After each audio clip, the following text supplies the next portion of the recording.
जय श्री कृष्ण, जय श्री राधे, हर हर महादेव। श्रावण मास कथा व महात्म्य, अध्याय 26।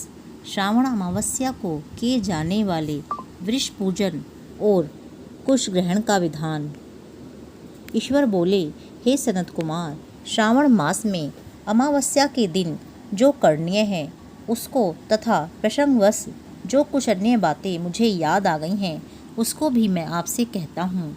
पूर्व काल में अनेक प्रकार के महान बल तथा पराक्रम वाले, जगत का विध्वंस करने वाले तथा देवताओं का उत्पीड़न करने वाले दुष्ट दैत्यों के साथ मेरे अनेक युद्ध हुए। मैंने शुभ वृषभ अर्थात नंदी पर आरूढ़ होकर संग्राम किए, किंतु महाशक्तिशाली तथा महापराक्रमी उस वृषभ ने मुझको नहीं छोड़ा। अंधकासुर के साथ युद्ध में तो नंदी का शरीर विदीर्ण हो गया था, उसकी त्वचा कट गई, शरीर से रक्त बहने लगा और उसके प्राण ही मात्र बचे रह गए। फिर भी जब तक मैंने उस दुष्ट का संहार नहीं किया तब तक वह नंदी धैर्य धारण कर मेरा वहन करता रहा। उसकी इस दशा को मैंने जान लिया। उसके बाद उस अंधक का वध करके मैंने प्रसन्न होकर नंदी से कहा, हे सुव्रत, मैं तुम्हारे इस कृत्य से प्रसन्न हूँ।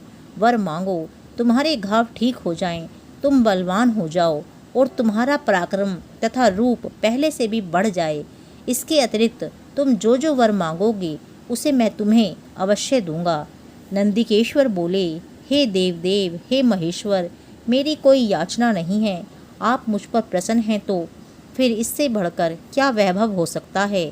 तथापि हे भगवान, लोकोपकार के लिए आज मैं आपसे मांग रहा हूँ। हे शिव, आज श्रावण मास की अमावस्या है जिसमें आप मुझ पर प्रसन्न हुए हैं।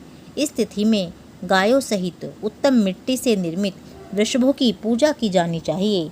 आज अमावस्या के दिन जन्म लेना कामधेनु तुल्य होता है।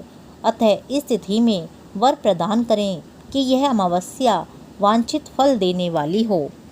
आज के दिन भक्ति पूर्वक प्रत्यक्ष वृषभों तथा गायों की पूजा करनी चाहिए। गेरू आदि धातुओं से प्रतन पूर्वक उन्हें भूषित करना चाहिए। उनके सींगों पर सोना, चांदी आदि के पत्थर मढ़ें और रेशम के बड़े बड़े गुच्छों को भी सींगों पर बांधें। अनेक प्रकार के वर्णों से चित्रित सुंदर वस्त्र से उनकी पीठ को ढक दें और गले में मनोहर शब्द करने वाला घंटा बांध दें।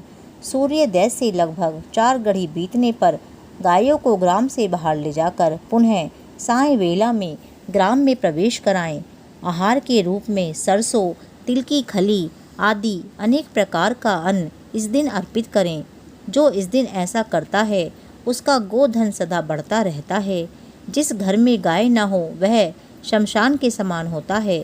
पंचामृत तथा पंचगव्य दूध के बिना नहीं बनते हैं। गोबर से लेप किए बिना घर पवित्र नहीं होता है।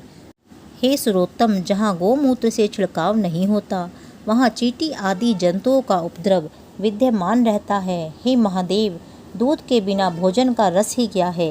हे प्रभु, यदि आप मेरे ऊपर प्रसन्न हैं तो इन वरों को तथा अन्य वरों को भी मुझे प्रदान कीजिए। सनत कुमार, तब नंदी का यह वचन सुनकर मैं बहुत प्रसन्न हुआ। मैंने कहा, हे वृष श्रेष्ठ, जो तुमने मांगा है सब हो जाए। हे नंदिन, इस दिन का जो अन्य नाम है उसे भी सुनो। जो वृषभ किसी के द्वारा कहीं भी किसी कार्य में प्रयुक्त नहीं किया जाता और तृण खाता हुआ तथा जल पीता हुआ जो शांति पूर्वक विचरण करता है तथा महान वीर व बलशाली होता है, उसे पोल कहा जाता है। अतः हे नंदिन, उसी के नाम से यह दिन पोला नाम वाला होगा। इस दिन अपने इष्ट बंधुओं के साथ महान उत्सव करना चाहिए। हे वत्स, मैंने उस दिन ये श्रेष्ठ वर प्रदान किए थे, अतः लोगों के द्वारा इस श्रेष्ठ दिन को पोला नाम वाला कहा गया है। इस दिन सभी कामनाओं को पूर्ण करने वाला वृषभों का महान उत्सव करना चाहिए। इसके साथ ही अब मैं इस तिथि में किए जाने वाले कुश ग्रहण का वर्णन करूँगा। श्रावण मास की अमावस्या के दिन पवित्र होकर कुशों को उखाड़ लाएं। वे कुश सदा ताजे होते हैं, उन्हें बार बार प्रयोग में लाना चाहिए। कुश, काश, यव, दुर्वा, उशीर, सकुदक, गेहूँ, व्रीहि, मूंज और बलवज ये 10 दर्भ होते हैं।